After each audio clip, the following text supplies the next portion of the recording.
শ্রদ্ধাভাজন মুসল্লিনে কেরাম, পিয়ারা হাজরিন, আজকে আমরা আলোচনা শ্রবণ করব হালাল এবং হারামের উপর। পড়ছি ইনশাআল্লাহ। হালাল এবং হারাম খুব গুরুত্বপূর্ণ দুইটি বিষয়। একটি হলো জায়েজ পবিত্র, আরেকটি হলো নাজায়েজ হারাম অপবিত্র। পড়ছি আল্লাহু আকবার। সেই হালাল এবং হারাম আমাদেরকে জানতে হবে। যদি আমরা না জানি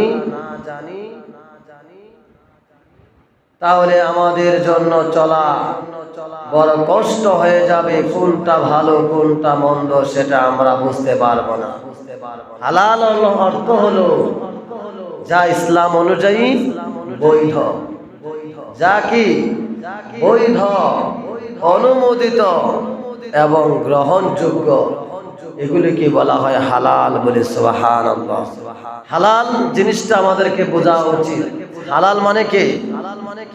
যা ইসলামে বৈধ এবং অনুমোদন এবং ইসলামে গ্রহণযোগ্য, ওটাকে বলা হয় হালাল।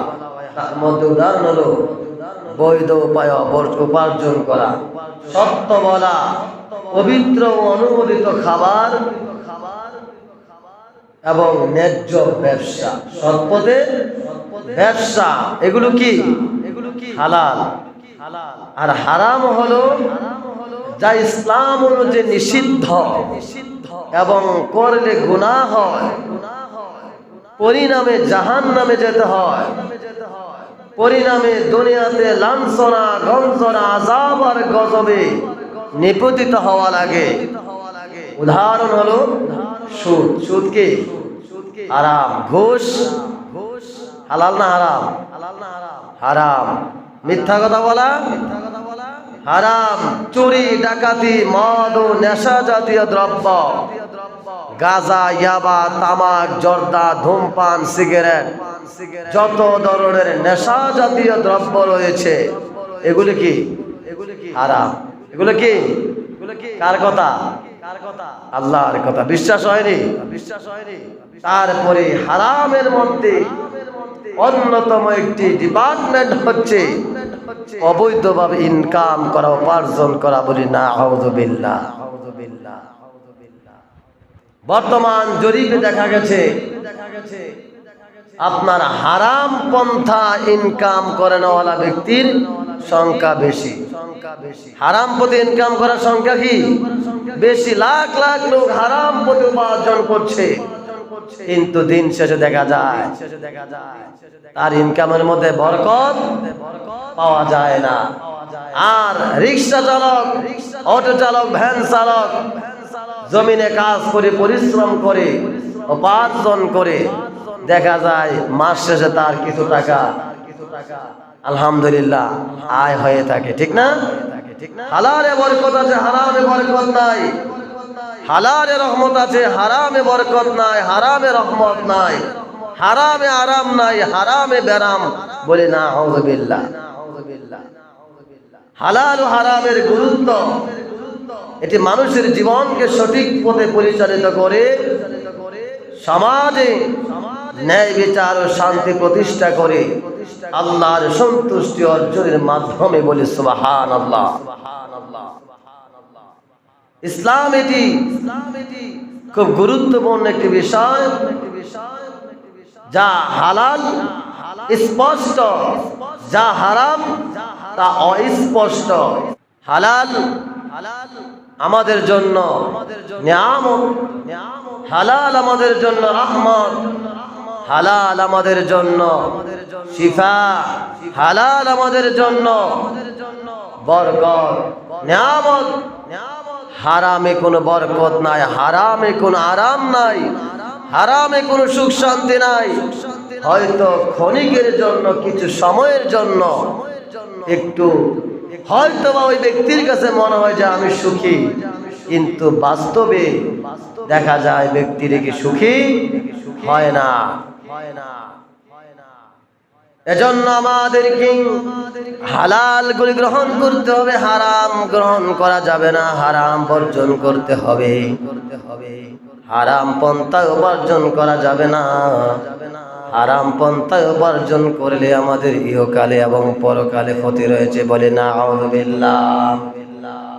আমার বাবারা, বন্ধুগণ, আল্লাহ রাব্বুল আলামিন কোরআনুল কারীমের 2 নম্বর সূরা সূরাতুল বাকারার 168 নং আয়াতের মাধ্যমে আল্লাহ রাব্বুল আলামিন বলেন, ইয়া আইয়ুহান নাসু কুলু মিম্মা ফিল আরদি হালালান তাইয়্যিবান ولا تتبعوا خطوات الشيطان إنه لكم عدو مبين الله أكبر يا أيها الناس হে মানুষেরা কুলু মিম্মা ফিল আরদি হালালান তাইয়্যিবান জমিনের মধ্যে যা রয়েছে তা থেকে হালাল এবং পবিত্র বস্তুগুলি আহার করো, বলি সুবহানাল্লাহ। আল্লাহ রাব্বুল আলামিন দুনিয়ার মানুষদেরকে বলছেন, জমিনের মধ্যে যা কিছু রয়েছে তা থেকে তোমরা হালাল পবিত্র বস্তু আহার করো। কি বস্তু? পবিত্র হালাল বস্তু গ্রহণ করো। ওয়ালা তাত্তাবিউ খুতুওয়াতিশ শাইতান, আর শয়তানের পদাঙ্ক অনুসরণ করো না। কার কথা? শয়তানের পথ অনুসরণ করো না। শয়তানের কারিকুলাম, শয়তানের ফর্মুলা, শয়তানের স্ট্রাকচার, শয়তানের দিক নির্দেশনা তোমরা অনুসরণ করো না।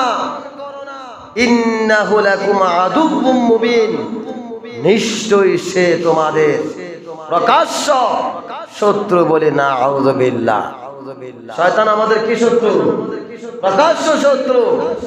সে শুধু গোপনে আমাদের শত্রুতা করে না, শুধু গোপনে আমাদেরকে ক্ষতি করে না, সে গোপনে করে, প্রকাশ্য করে, সে সদা সর্বদা মানুষকে গোমরাহির মধ্যে লিপ্ত রাখে, বলে না আউযুবিল্লাহ। আমার বাবারা, বন্ধুরা আমার, হালাল গুলি গ্রহণ করতে হবে, পবিত্র গুলি গ্রহণ করতে হবে, আর শয়তানের পদাঙ্ক অনুসরণ করা যাবে না। যেই কাজ করলে শয়তান খুশি হয়, যেই কাজ করলে শয়তান সন্তুষ্ট হয়, এমন কাজ এমন কর্ম মুমিন কখনো করতে পারে না। মুমিনরা এমন কাজ কশিন কালে করবে না যেই কাজ করলে শয়তান খুশি হয়, শয়তান সন্তুষ্টি থাকে। এমন কাজ মানুষেরা করতে পারে, কিন্তু মুমিন কখনো করতে পারে না। যারা আল্লাহর প্রতি বিশ্বাস স্থাপন করে আখিরাতের দিবসে দাঁড়ানোটাকে যারা বিশ্বাস মনে করে, তারা কখনো শয়তানের পদাঙ্ক অনুসরণ করতে পারে না। আমার বাবারা, বন্ধুরা আমার, হারাম উপার্জনের 8টি ক্ষতির দিক রয়েছে। নাম্বার 1 হলো, যারা হারাম ভাবে অর্থ উপার্জন করবেন, হারাম ভাবে টাকা উপার্জন করবে, ব্যাংক ব্যালেন্স করবে, জায়গা জমিন ক্রয় করবে, এক কথায় যারা হারাম ভাবে ইনকাম করবে, তাদের 1 নাম্বার ক্ষতি হলো তাদের জীবন থেকে আল্লাহ রাব্বুল আলামিন বরকত উঠায়া নেবেন, বলে না আউযুবিল্লাহ। কি উঠাইবে? বরকত। যার জীবনে বরকত নাই, তার মতো হতভাগা কি আর কেউ আছে? যার জীবনে আল্লাহর কোন বরকত তার উপর নাজিল হবে না, ওই ব্যক্তির মতো হতভাগা আর কেউ থাকবে না, বরকত থাকবে না। যেমন মাসে ইনকাম করলেন 5 লাখ, কয় লাখ? 5 লাখ। আপনি নিজে অসুস্থ হয়ে চলে গেল 2.5 লাখ, আর থাকে কয় লাখ? হ্যাঁ, আরো 2.5 লাখ। দেখা গেছে আপনার স্ত্রী অসুস্থ হয়ে গেল, হ্যাঁ চলে গেল 2 লাখ, আর থাকে কয় লাখ? আপনার ছেলের হয়ে গেল ডায়রিয়া, হাসপাতাল আনা নেওয়া করতে করতে চলে গেল 50,000। তাহলে কি 5 লাখ আর রইল? হ্যাঁ, তাহলে বোঝা গেল হারাম টাকা এভাবে যাবে।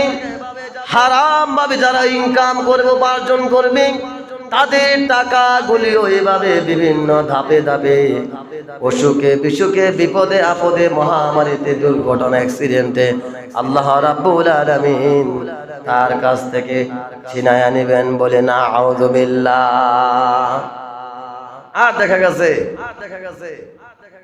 আপনি নরমাল একজন মধ্যম পন্থা লোক অটো চালা, আমাদের সমাজে আছে না রিক্সা চালা, অটো চালা, ওদেরকে জিজ্ঞেস করবে তোমার কোনো রোগ বিমান আছে কিনা। 2-1 জন হয়তো বলবে যে না আমি অসুস্থ, দেখবেন বেশিরভাগ লোক বলবে আলহামদুলিল্লাহ আমার খানারও বাস নাই, নাই ডায়াবেটিস, নাই হার্টের সমস্যা, নাই কোনো সমস্যা, যা পাই তাই খায়া সুরিয়ালা আছে না বল। কিন্তু দেখবেন সমাজে কিছু দাপটশালী প্রভাবশালী ধনাঢ্য ব্যক্তি রয়েছেন যাদের অনেক কিছু আছে, কিন্তু খাবার খাইতে গেলে মিষ্টি দিলে বলে ডায়াবেটিস, গরুর মাংস হার্টের সমস্যা, ডাক্তার নিষেধ করছে গরুর মাংস থেকে দূরে থাকার জন্য, এই খাবার খাওয়া যাবে না। কত বাস, আর গরিবের কোনো বাস নাই। এটাও আল্লাহর একটা রহমত আর বরকত দিয়ে ভরপুর, বলে সুবহানাল্লাহ। তাহলে আমরা জানলাম হারাম উপার্জনের 8টি ক্ষতির 1 নাম্বার হলো বরকত উঠায় নেবেন। তার কোনো কামের মধ্যে বরকত থাকবে না, তার ইনকামের মধ্যে বরকত থাকবে না, আর সংসারের মধ্যে বরকত থাকবে না। শুধু বিপদ আপদ লেগেই থাকবে, শুধু অশান্তি লেগেই থাকবে। ঘরের মধ্যে একটা অসুস্থতার একটা ধারাবাহিক ভাবে চলতে থাকবে, ঘরের মধ্যে অশান্তি চলতে থাকবে, রাগারাগি, মারামারি, হানাহাটি, কাটাকাটি, ফিতনা ফাসাদ, ভাই ভাই সম্পর্ক খারাপ, যায় যে সম্পর্ক খারাপ, বাপের ছেলে সম্পর্ক খারাপ, মায়ের ছেলে সম্পর্ক খারাপ। এই যে আল্লাহ রাব্বুল আলামিন একটা অশান্তি তার পরিবারের মধ্যে দিবে, যদি ওই ব্যক্তি হারাম ভাবে ইনকাম করে উপার্জন করে, বলে না আউযু বিল্লাহ। 2 নম্বরে হারাম উপার্জনের 2 নম্বর কারণ হলো ব্যক্তিটা ধ্বংস হয়ে যান। সমাজের মানুষের চোখে দেখা যায়, মানুষের সামনে দেখা যায় ব্যক্তিটা অনেক সুখে আছে, অনেক টাকা পয়সা ইনকাম করেছে, ঘর বাড়ি, দালান, অট্টালিকা, ব্যাংক ব্যালেন্স, জায়গা জমি অনেক ক্রয় করেছে, কিন্তু আপনি বিচক্ষণতার সাথে জরিপ করে দেখবেন এই ব্যক্তি শুধু পতন আর পতন, শুধু পতন হচ্ছে তার। এই বড় রোগ হচ্ছে লিভার সমস্যা, হার্টের সমস্যা, ক্যান্সার হয়ে গেছে, আপনার বাল্ব নষ্ট হয়ে গেছে, কিডনি নষ্ট হয়ে গেছে, আপনার অনেক ভয়ঙ্কর ভয়ঙ্কর কঠিন রোগ হয়ে গেছে। এটাই তার জন্য ধ্বংস, বলি না আউযু বিল্লাহ। আমার বাবারা, বন্ধুরা আমার,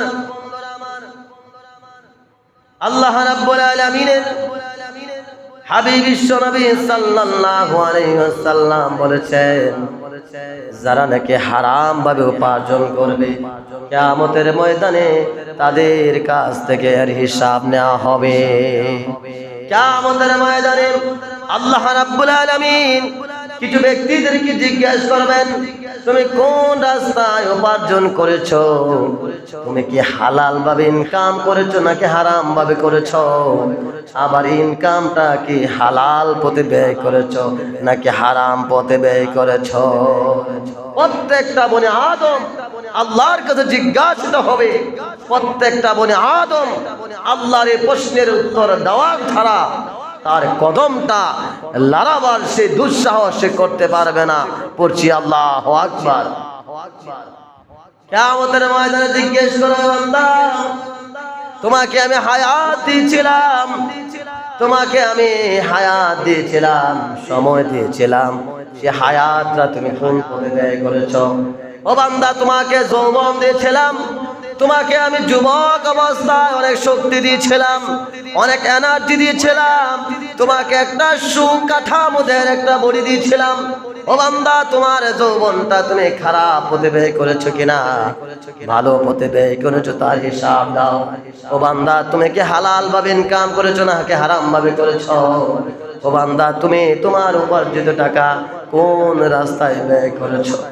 ও বান্দা, তোমাকে আমি হায়াত দিয়েছিলাম, তোমার হায়াতটাকে আমার ইবাদতে কাটিয়েছো না দুনিয়ার রং তামাশায় আনন্দ মাতোয়ারা কাটিয়েছো? বান্দা, হিসাব দিয়ে যাও।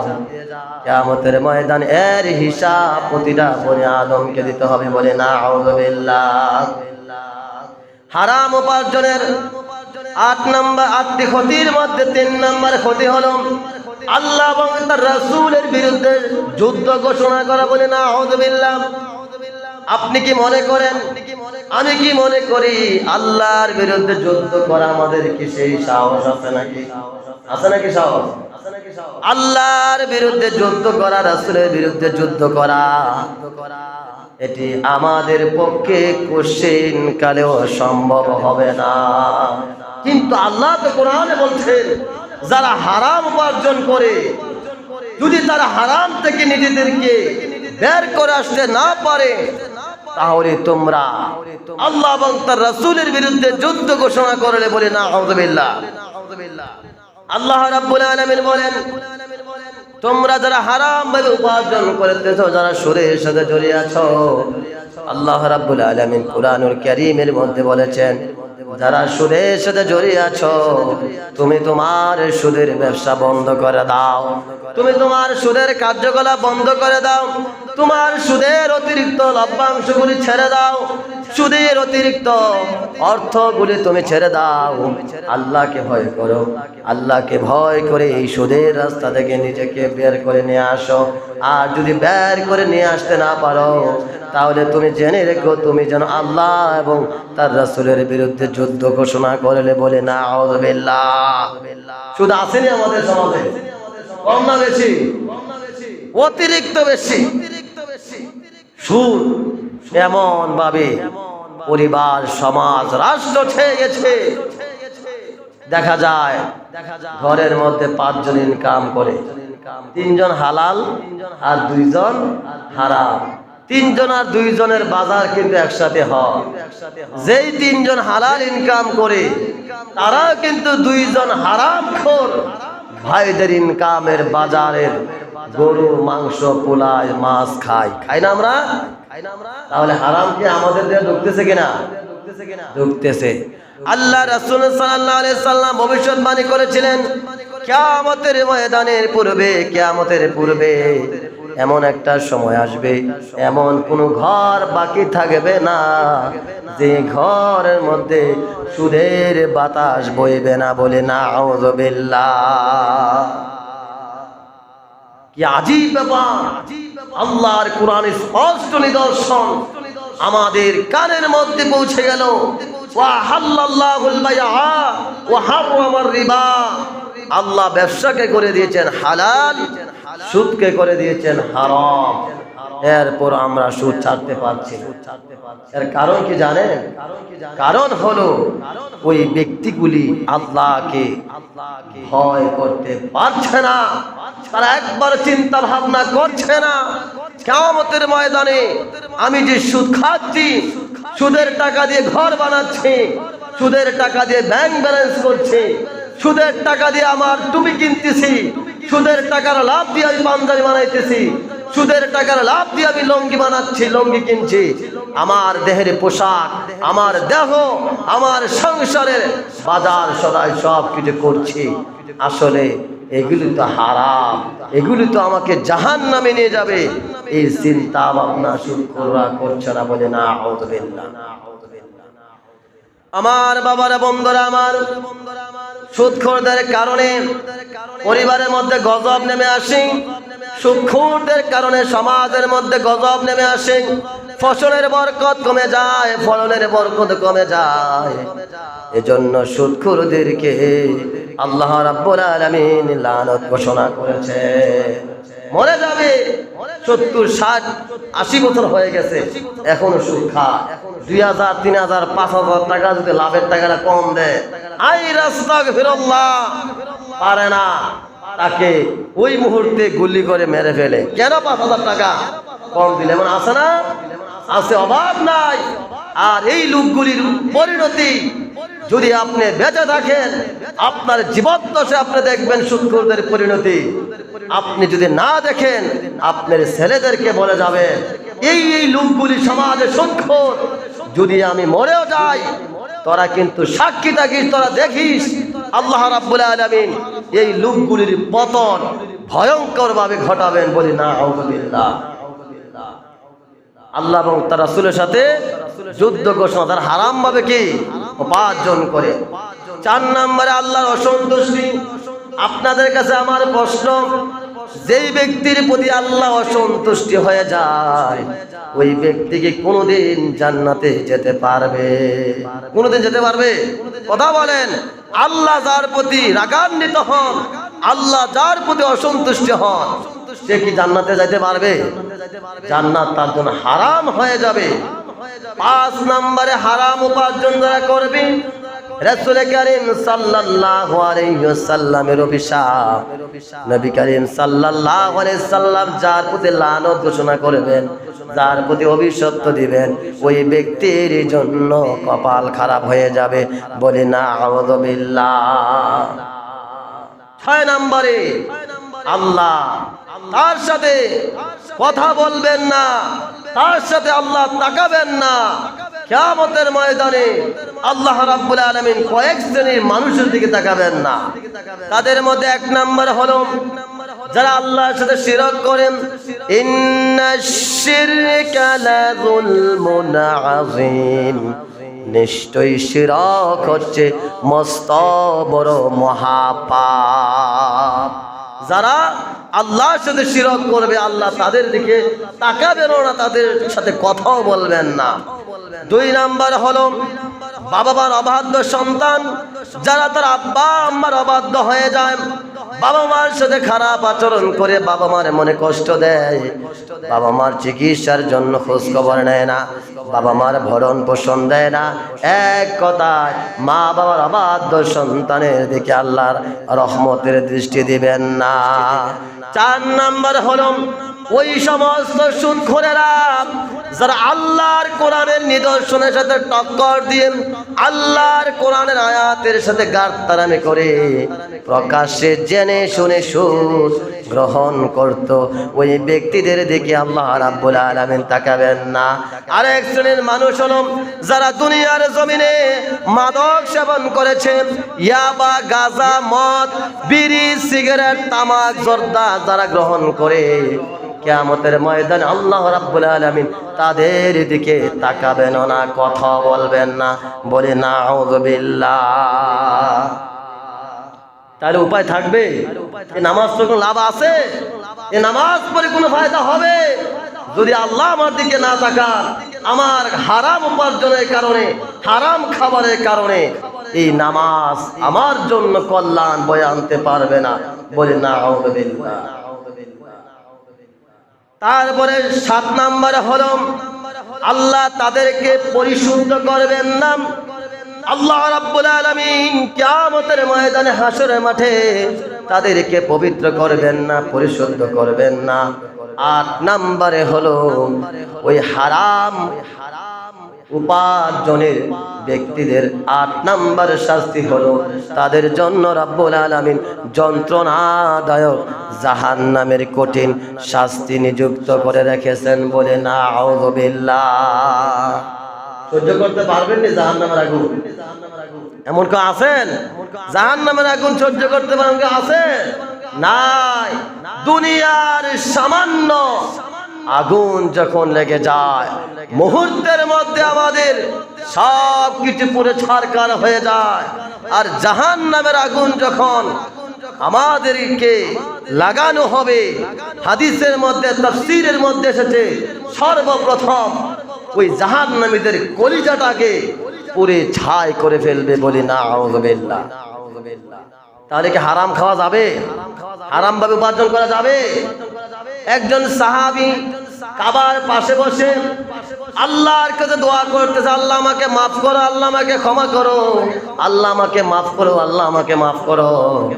বাকি সাহাবায়ে কেরাম বললেন, হায় রে, আজকের যত সওয়াব আছে এই ব্যক্তি বুঝি নিয়ে যাবে, যত সওয়াব আছে মনে এই ব্যক্তি সব নিয়ে যাবে। আল্লাহ নবী সাল্লাল্লাহু আলাইহি সাল্লাম বলেছেন, না না, ওই ব্যক্তির বডি নাপাক, তার দেহ নাপাক, তার গায়ের জামা নাপাক, তার মুখ নাপাক, তার পুরা শরীর নাপাক, তার দোয়া আল্লাহ কোশ্চিন কালেও কবুল করবে না, বলে না আউযু বিল্লাহ। কারণ তার গায়ের জামাটা ছিল হারাম উপার্জনের, তার বডিটা ছিল হারাম উপার্জন দ্বারা বাজার করে গরুর মাংস, মাছ এগুলি দিয়ে গঠন করা দেহ, এই দেহ জান্নাতে যাবে না, বলে না আউযু বিল্লাহ। আল্লাহ রাসূল সাল্লাল্লাহু আলাইহি সাল্লাম বলেন, লা ইয়াদখুলুল জান্নাতা জাসাদুন গুযিয়া বিল হারাম।